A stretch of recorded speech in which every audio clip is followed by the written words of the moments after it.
O'zbekiston AQShda 3 ta yangi konsullik ochadi. Elchi.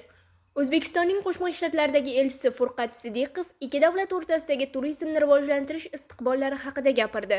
O'zbekiston AQSh hududida 3 ta konsullik ochishni rejalashtirmoqda dedi mamlakatning Qo'shma Shtatlardagi elchisi Furqat Sidiqov 17-yanvar kuni elchilar va tadbirkorlar ishtirokidagi uchrashuvda. Uning so'zlariga ko'ra, 2026-yildan boshlab AQSh fuqarolari uchun vizasiz rejim joriy etiladi.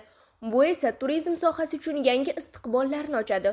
U O'zbekiston va AQSh o'rtasidagi munosabatlar birinchi marta eng yuqori darajaga ko'tarilganini va mamlakatning diplomatik vakolatxonasi kengaytirilishini ta'kidladi. So'nggi 30 yil davomida Washingtonda elchixonamiz va Nyu-Yorkda bosh konsulligimiz faoliyat yuritib keldi. Prezident farmoniga muvofiq Chicago, San-Fransisko va Washington shtatlarida yana 3 ta qo'shimcha konsullik ochamiz dedi Sidiqov.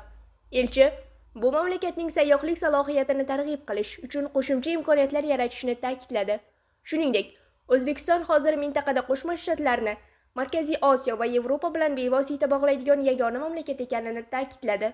O'zbekistondan haftasiga 5 marta parvozlar amalga oshirilmoqda. Bu ham o'ziga xos ko'prik vazifasini bajarmoqda. Bundan faol foydalanish kerak. Biz Floridada yoki Kaliforniyaga qo'shimcha reyslar ochish imkoniyatini ko'rib chiqmoqdamiz.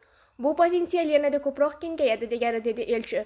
Shu tufayli u tur operatorlarni amerikalik sayyohlarga mo'ljallangan mahsulotlarni ishlab chiqishga chaqirdi. Men hurmatli tur operatorlarni Amerika bozoriga moslashtirilgan sayohat paketlarini ishlab chiqishga taklif qilmoqchiman. Bilasizmi? AQSh bozori juda talabchan va standart.